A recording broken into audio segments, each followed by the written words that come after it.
दोस्तों, वो दुबई जहाँ पर लोग ये सोचते थे कि ये दुनिया का सबसे सुरक्षित शहर है, ये दुनिया की सबसे सेफेस्ट इन्वेस्टमेंट है, आज वहाँ पर लोग 3-3 करोड़ रुपया देकर वहाँ के बिजनेसमैन ओमान के रास्ते से निकल रहे हैं। बाय रोड, बाय फ्लाइट, जो भी उनको जहाँ पर भी जो अमीर है वो पैसा दे के निकल रहा है। लेकिन एक इसमें चीज़ है जो हमें सिखाती है, जो कुदरत, कि यहाँ पर इंसान के द्वारा बनाई गई चीज़ों की कोई गारंटी नहीं कि जिसको आप अपने कैलकुलेशन के हिसाब से फिट करके बैठते हैं कि यहाँ पर इन्वेस्टमेंट करेंगे तो ये मिलेगा, यहाँ पर करेंगे तो वो मिलेगा। आज के टाइम में ये बात बिल्कुल सिद्ध हो गई है कि दुनिया में कोई भी चीज़ निश्चित नहीं है।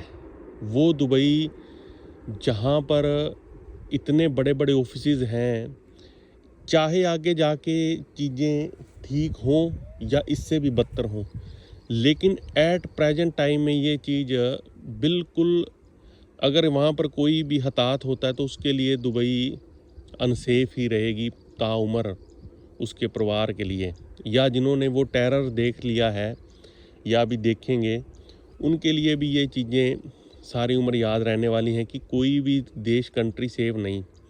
पिछले कुछ सालों से ये ट्रेंड चल रहा था कि बड़े-बड़े जो अमीर लोग हैं, वो दुबई में शिफ्ट हो रहे थे। उनको कहीं से धमकी मिलनी तो वो जाके दुबई शिफ्ट हो गए। बड़े सेलिब्रिटीज़ भी शिफ्ट हो गए और बड़े लोगों ने अपना बिज़नेस भी वहाँ पर शिफ्ट कर लिया। अब सोचने वाली बात ये है कि अगर उनको वहाँ से सब कुछ छोड़ के निकलना पड़े, तो क्या होगा? ये चीज़ हर इंसान को सोचनी चाहिए जब वो अपना होमलैंड, अपना होम कंट्री छोड़ के जाता है। क्योंकि आप अब दुबई के बाद अब आपको कुछ भी ज़्यादा सोचने की ज़रूरत नहीं है कि हम वहाँ चले जाएँ, वहाँ चले जाएँ। अगर दुबई में लोग असुरक्षित महसूस कर रहे हैं, तो उसके बाद आपके ज़हन में सुरक्षा को लेकर कोई भी मन में ये विचार नहीं आना चाहिए कि हम अपना देश छोड़ के फ़लाँ देश में चले जाएँगे तो हम सुरक्षित रहेंगे। ये परसेप्शन आज से बिल्कुल बदल जाना चाहिए। एटलीस्ट आप जहाँ पर होम कंट्री में रहेंगे, अगर वहाँ पर आपके साथ कुछ भी होता है तो आपको कोई रिग्रेट नहीं रहेगा कि मेरे को ये वहाँ पर जाना, क्योंकि वो तो आपका है, जहाँ पर आपने जन्म लिया है वहाँ से तो आप छोड़ के जा, मतलब कि ये तो डेस्टिनी आप मान भी सकते हैं। लेकिन रिग्रेट तब होता है जब आप सेफ की तलाश में इधर उधर भटकते हैं।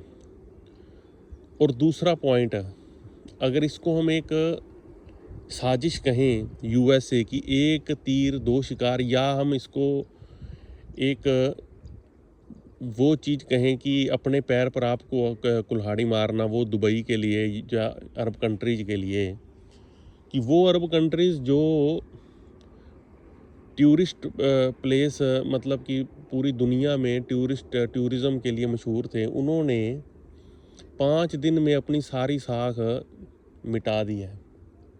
जो उनका कैलिबर था, जो उनका रेपुटेशन थी, वो 5 दिन में बिल्कुल धूड़ की तरह ट्रंप ने उड़ा दी है। इसमें यूएसए की साजिश कह लो, या इसमें आप यूएई का जो है, गल्फ़ कंट्रीज़, अरब कंट्रीज़ हैं, उनकी एक मूर्खतापूर्ण डिसीजन ले लो।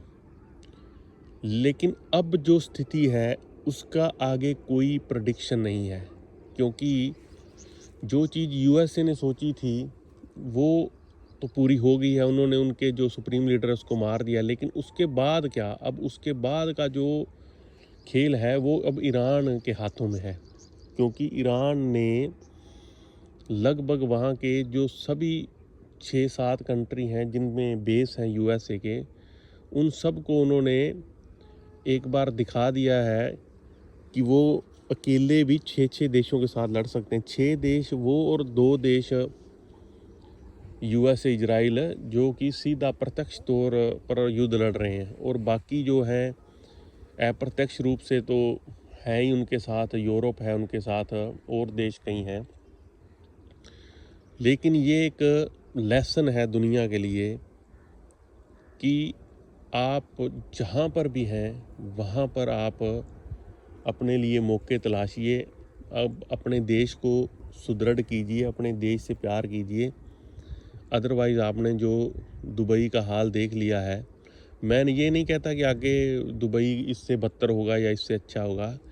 एट प्रेजेंट कुछ भी सुरक्षित नहीं है, जो आज का मेरा मतलब कि कहने का मतलब था।